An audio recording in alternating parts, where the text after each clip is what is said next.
The SR-71 Blackbird is more than a testament to American ingenuity. It's a mythical beast of the skies. Conceived in secrecy and born of Cold War necessity, this supersonic marvel defined expectations in speed, altitude, and stealth, capturing the imagination of aviation fans worldwide. From clandestine missions over hostile territories to record-breaking flights that forever raised the bar for aeronautical achievement, the Blackbird stands alone. Today, newly declassified files and first-hand accounts unveil fresh insights into its design, operations, and the humans who flew it. Join us as we journey into the hidden world of the Lockheed SR-71, the fastest jet ever flown.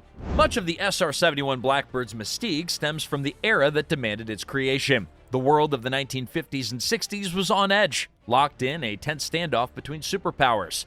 Nuclear arsenals, espionage games, and propaganda became the currency of international relations. Reliable, near real-time intelligence became paramount to national security. Even with spy satellites, the United States needed a rapid, high-altitude reconnaissance platform that could penetrate enemy airspace without being shot down. Lockheed's Skunk Works, led by the legendary Clarence Kelly Johnson, answered that call. The plane that would become known as the SR-71 emerged from a series of black projects designed to outmaneuver both radar and anti-aircraft missiles. The heart of the story was the unquenchable drive to build an aircraft that flew so high and so fast that no adversary could catch it. At the time, the Soviet Union was progressing swiftly in aerospace technology, posing existential threats to U.S. national defense. Traditional espionage was slow. Data from satellites often lacked the immediacy required for urgent decisions. The moment demanded a radical leap. For aviation enthusiasts and historians alike, the Blackbird is significant because it shattered the status quo. Its performance still remains awe-inspiring decades later. Achieving consistent flight above Mach 3 called for unprecedented breakthroughs in materials, propulsion, and design. The SR-71 was not merely an evolutionary step in reconnaissance, it was a quantum leap. Today, many of its capabilities have only been just confirmed with declassified documents. The SR-71 soared at over 85,000 feet, outrunning surface-to-air missiles in real time. Its cameras captured extremely high-resolution images that guided U.S. policy during some of the most precarious moments of the Cold War. Historians and strategists now argue that the Blackbird's mere existence may have deterred conflicts that could have escalated into full-blown wars. In short, this aircraft was an insurance policy for a superpower, a living legend that redefined the possible limits of flight. Yet, in telling the SR-71 story, raw performance numbers only scratch the surface. The jet's existence is a testament to the American vision, but it's also about real people, engineers wrestling with experimental technology, pilots preparing for punishing flights, and flight crews working around the clock to maintain a machine that always wanted to fly faster. That human element is central to understanding why the SR-71 mattered and why it resonates today. The roots of the SR-71 grew from the fertile ground of Lockheed's Skunk Works, the legendary advanced development program that operated in a clandestine environment. Founded under Kelly Johnson's guiding philosophy of minimal bureaucracy and maximum creativity, the Skunk Works was a unique institution that thrived on secrecy and innovation. Its earliest major achievement was the U-2 spy plane, but the Soviets quickly advanced radar and surface-to-air missile technologies, so higher performance was urgently required. Lockheed's next black project was the A-12, part of the Archangel series, which eventually led to the SR-71. The A-12 itself underwent multiple prototype changes to improve its stealth characteristics, like the radical shape that scattered radar signals. When top U.S. officials demanded an operational reconnaissance platform with even more range and advanced sensors, the A-12 program branched out. The offspring was designated the SR-71, where SR stood for Strategic Reconnaissance, underscoring the mission at hand: gather critical intelligence without compromising pilot safety or global politics. The Blackbird looked like nothing else in the sky. Its long, sleek fuselage, chiseled surface, and ominous black paint lent a futuristic aesthetic that, for its time, bordered on science fiction. That black coloration, it served a functional purpose. The specialized paint contained iron-based materials that helped dissipate heat. Early on, engineers discovered that flying at Mach 3 generated intense friction, causing skin temperatures to soar above 600 degrees Fahrenheit. Traditional aluminum alloys would melt or deform, so Lockheed had to pioneer the use of titanium, an ore ironically sourced partly from the Soviet Union through front companies. The secretive nature of Skunk Works allowed the team to push boundaries without interference from government red tape. Documents declassified in recent years detail how the engineers overcame seemingly impossible obstacles. They tested new adhesives, new production techniques, and new hydraulic fluids that could tolerate extreme heat. They also tackled the stealth aspect through innovations in radar cross-section reduction. Each phase of development was cloaked in secrecy.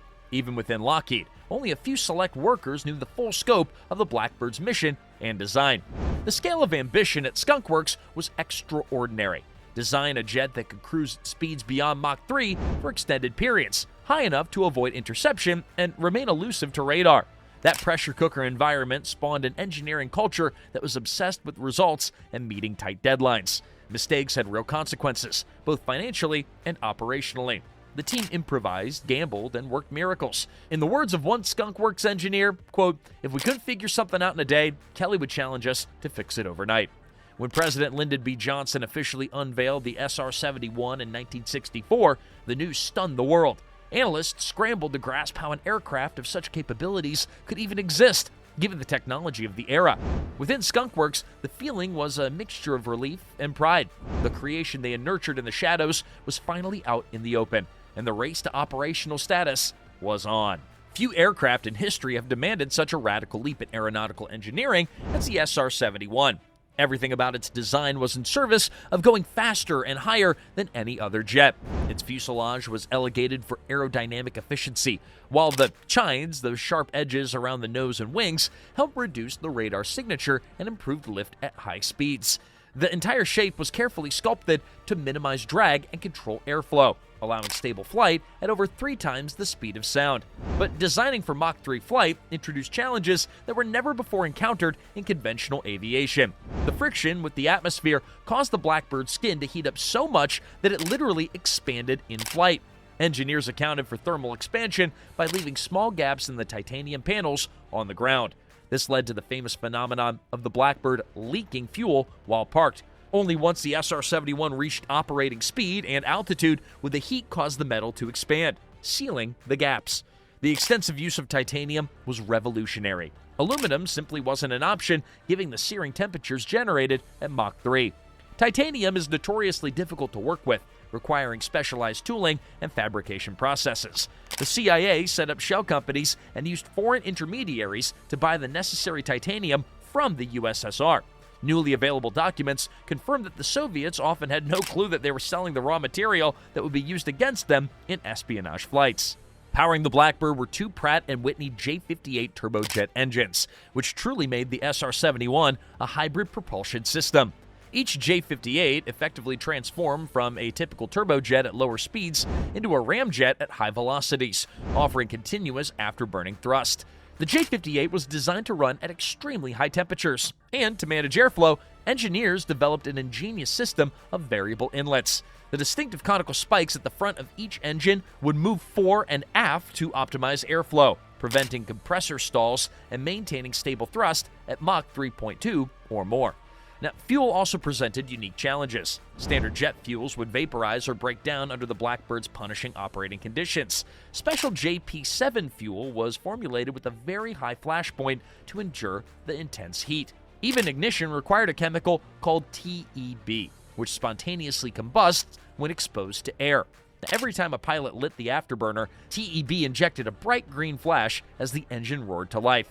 Behind all of these complexities was a fanatical approach to testing. Newly unsealed test reports from Edwards Air Force Base detail how the team put the SR-71 through a gauntlet of flight trials. One by one, the engineers solved issues with the flight controls, the inlets, and the complex fuel system. Each solution was innovative, often unprecedented, in the annals of aerospace design. The result was an aeronautical masterpiece that soared above 85,000 feet and sustained speeds beyond Mach 3. They claim records that remain unbroken to this day. The SR-71 was more than fast. It was an engineering symphony of advanced materials, futuristic propulsion, and aerodynamic wizardry. These breakthroughs didn't occur in a vacuum. They were driven by competition, secrecy, and an urgent imperative to keep American reconnaissance steps ahead of Soviet capabilities. Speed and altitude records often come to mind when people think about the SR-71. On July 28th of 1976, the Blackbird set an official speed record of 2,193.165 miles per hour, roughly Mach 0.33. That flight also hit an altitude of 85,068.997 feet. Now, these feats earned it a permanent spot in aviation history, but official records only scratched the surface. Unofficially, pilots and support crews whisper of velocities even higher, surpassing Mach 3.5 in certain test scenarios. Declassified logs hint at altitudes above 90,000 feet, though official confirmations still do remain elusive. Pilots often tell stories of outrunning missiles. The Soviets tried to lock on with their advanced S-75 and S-200 systems, only to watch in frustration as the Blackbird pulled away. One pilot recollected seeing trails of contrails below, surface-to-air missiles firing from the ground, but simply, the SR-71 just accelerated. For them, maintaining Mach 3 or more was essential, not just for espionage, but also for survival. Beyond the raw numbers, the Blackbird set emotional records for the men who flew it. Several recount the phenomenon called the celestial view, or the sky deepening into darkness above, while the curvature of the Earth became unmistakable below. It was a rare vantage point, usually reserved for astronauts, but they were indeed on the edge of space, in a machine that existed in a realm where air and vacuum intertwined. The public records are impressive enough. Fastest crossing of the U.S., New York to London, in 1 hour and 54 minutes, London to L.A. in 3 hours and 47 minutes, and many other achievements would remain classified for decades. Certain flight segments were never broadcast to the world, considering they were too sensitive at that time for open discussion.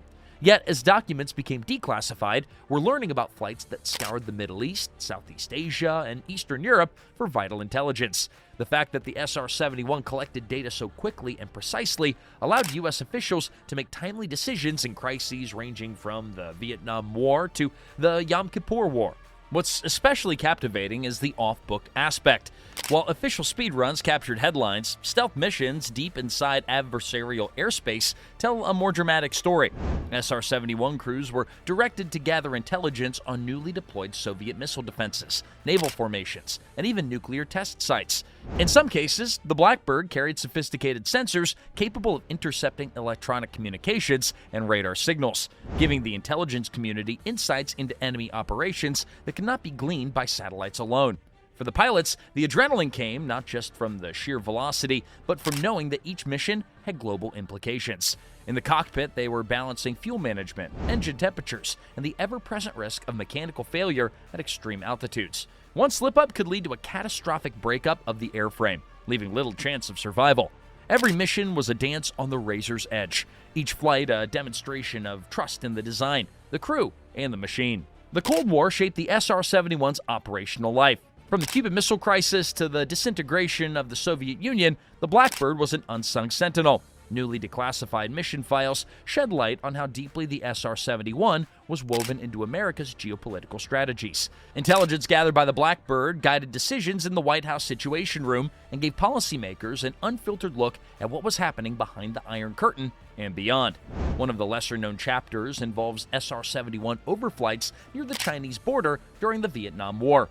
The aircraft gathered real-time intelligence on troop movements and supply lines, giving U.S. forces a strategic edge. In the Middle East, the SR-71 flew missions to monitor Soviet shipments and gauge the posture of various militaries in the region. Declassified flight plans reveal that the Blackbird even skirted around Soviet airspace during particularly tense standoffs in Eastern Europe.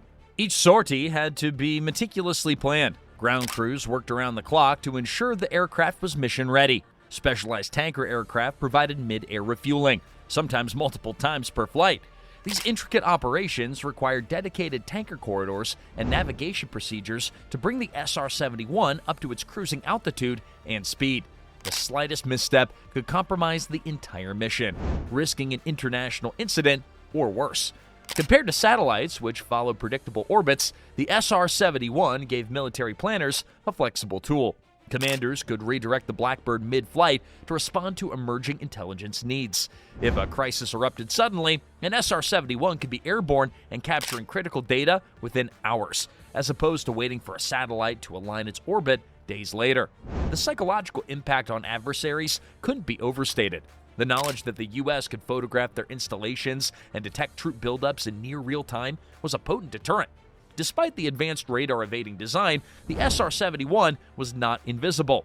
Radar systems could see it, but the real trick was that nothing could really touch it. Anti-aircraft missiles had to climb at extreme angles, burning fuel at rates that were unsustainable to keep up. Many times, the SR-71 would trigger the adversary's air defense system, gather the resulting radar data, and calmly accelerate out of harm's way. The intelligence gleaned from these interception attempts was invaluable, providing the U.S. with insight into the capabilities and readiness of foreign defense systems. Pilots frequently talk about the tension in the cockpit before crossing the boundary into denied airspace.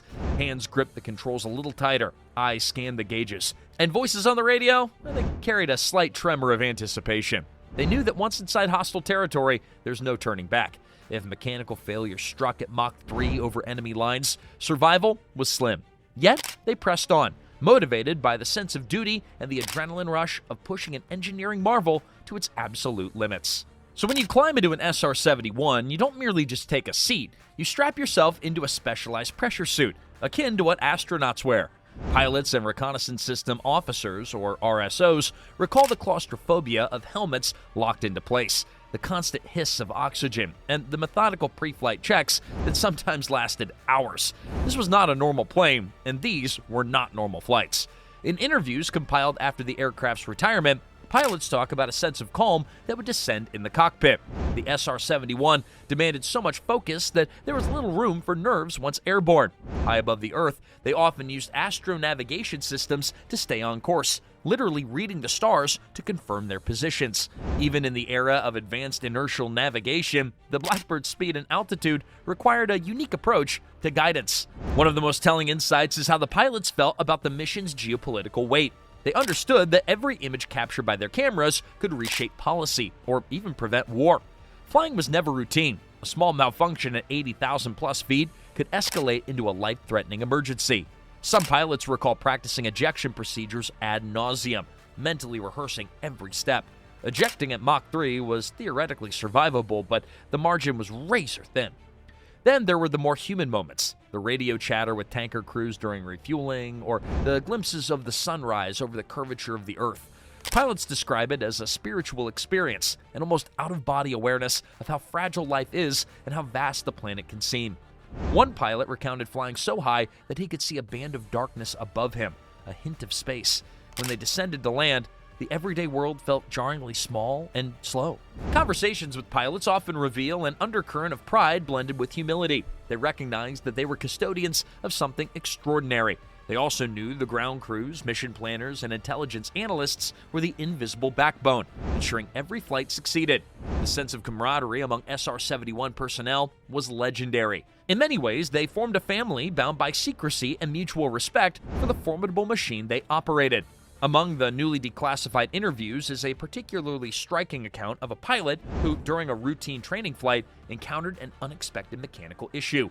He described the harrowing process of dumping fuel and spiraling down from extreme altitude to make an emergency landing at a remote base. The recollection underscores the precariousness of flying a high-strung aircraft that existed on the bleeding edge of technological constraints. Each successful landing was not just a testament to engineering, but also to the crew's skill, resourcefulness, and steady nerves. The Lockheed SR-71 Blackbird wasn't just a Cold War instrument. It was a frontier of technology that shaped modern aerospace. Many innovations developed under the Blackbird program found their way into commercial and military aviation. Titanium fabrication techniques, advanced composites, and high-speed aerodynamics all saw leaps forward thanks to the demands of Mach 3 flight. The specialized lubricants and hydraulic fluids that could withstand scorching temperatures paved the way for more resilient aircraft components across the industry. Stealth technology also owes a significant depth to the SR-71. While not truly invisible to radar, the Blackbird used shaping and radar-absorbing coating that influenced future stealth programs like the F-117 Nighthawk and the B-2 Spirit. Engineers discovered how certain angles and curves could scatter radar waves, reducing the aircraft's signature. Much of that knowledge has permeated into fifth-generation fighters like the F-22 Raptor and the F-35 Lightning II. The J-58 engines were milestones in propulsion design. Their concept of transitioning from turbojet to ramjet-like performance at high speeds laid the groundwork for next-generation high-speed propulsion systems, including scramjets and experimental hypersonic vehicles. Even NASA drew upon Blackbird expertise when designing the space shuttle and other orbital concepts. The concept of thermal expansion and advanced materials for heat management became indispensable lessons for spacebound craft. Sensor technologies also advanced in leaps and bounds. The cameras and electronic intelligence systems on the SR-71 proved that you could gather detailed data from the edge of space. That approach to reconnaissance evolved into modern-day spy satellites, drones, and advanced airborne sensors. High-definition digital imaging, synthetic aperture radar, and other cutting-edge systems can trace their lineage back to some of the groundbreaking approaches tested on the Blackbird. Of equal importance is the legacy of the Skunk Works methodology itself. Fast, agile engineering teams, minimal bureaucracy, and the willingness to explore radical solutions became the gold standard for advanced technology projects. Companies and agencies worldwide have tried to replicate that culture of innovation. The Blackbird's success showed how combining big vision with a small and talented group of experts could yield results far beyond conventional limitations. In many ways, the SR-71 was a glimpse into tomorrow, an aircraft seemingly plucked out of a more advanced era. It forced the entire aerospace industry to reevaluate what was truly possible. Even decades after its retirement, the Blackbird's imprint on technology, strategy, and imagination remains. Every time a new hypersonic project is announced, echoes of the Blackbird's groundbreaking achievements reverberate through the conversation. Despite its revolutionary capabilities, the SR-71's operational life came under scrutiny as satellite technology improved and budgets tightened. High operating costs and political battles within the Pentagon ultimately spelled its downfall. The Blackbird was officially retired in 1990, though briefly reactivated in the mid-90s for a few missions. By 1998, the program was permanently closed. Officially, the U.S. government believed that satellites could handle the strategic reconnaissance missions at a fraction of the cost and logistical strain. For the men and women that devoted their lives to the Blackbird, its retirement was bittersweet. Many felt that it still had years of service left. Indeed, no aircraft to date has matched its combination of speed, altitude, and sensor flexibility. Some see the SR-71 as a relic of a bygone era, while others view it as a timeless icon of American aerospace achievement. When the last operational Blackbird landed for the final time, the emotional weight was palpable. Pilots and ground crews mourned the end of an era that had defined their careers, and, in some cases, their identities. Museums across the United States now proudly display SR-71 airframes. Visitors gawk at the angular lines, the massive engine intakes, and the black paint that still seems impossibly futuristic. Young kids stand in awe, hearing stories of flights at Mach 3 and altitudes where the sky turns dark. Veterans of the program sometimes volunteer at these museums, sharing personal anecdotes and stoking the flames of fascination in a new generation. It's a reminder that the Blackbird's influence isn't relegated to dusty archives. It lives on in the imaginations of everyone who learns its story. Whispers of a successor have circulated for years. Rumors of an SR-72 or other hypersonic platforms occasionally surface, hinting that the Blackbird spirit endures in some black project somewhere. While official confirmations are scarce, Lockheed Martin's Skunk Works has teased ongoing effects in hypersonic research. Whether any new platform can truly fill the Blackbird's shoes remains to be seen. The SR-71 was, and still perhaps is, a pinnacle of manned flight at extreme speed and altitude. In reflecting on its ultimate fate, one can't help but appreciate the boldness of the entire undertaking. The Lockheed SR-71 was born of a singular premise, that with enough vision, engineering, and courage, humans could go faster and see farther than anyone thought possible. Even decades later, its accomplishments remain unsurpassed. For middle-aged Americans who grew up hearing whispers of the Blackbird's exploits, it stands as a testament to what an audacious national ambition can achieve. The SR-71 Blackbird was always more than just a piece of hardware. It was a dream made real, a living embodiment of the boundless potential of human innovation. Pilots, crew members, and engineers poured their hearts into keeping it aloft, risking everything to advance the cause of freedom and knowledge. Its record-breaking speed and altitude stand as monuments to American resolve, but its deeper legacy is the indomitable spirit that made the impossible possible. For those who witnessed its thunderous liftoffs and sonic booms, the memory endures as proof that we can surpass the limits of flight when imagination meets determination. And for those who've only read about the Blackbird, its story reminds us that innovation flourishes when we dare to defy gravity, both literal and metaphorical. As newly declassified documents confirm the extraordinary details of its missions, the aircraft's mystique only grows. The humans behind the machine remain its true heartbeat. The pilots navigating the edge of space, the ground crews ensuring that every part functioned flawlessly, and the families who supported them along the way. History will record the SR-71 as an engineering triumph that shaped the Cold War and redefined aviation. But in the hearts of those who soared in her cockpit or toiled on her flight line, it's a story about hope, ambition, and the relentless pursuit of excellence. That story continues to inspire generations to look skyward and imagine what's next beyond the horizon. The Blackbird's final landing may have marked the end of a chapter, but the spirit of innovation that it embodies soars on.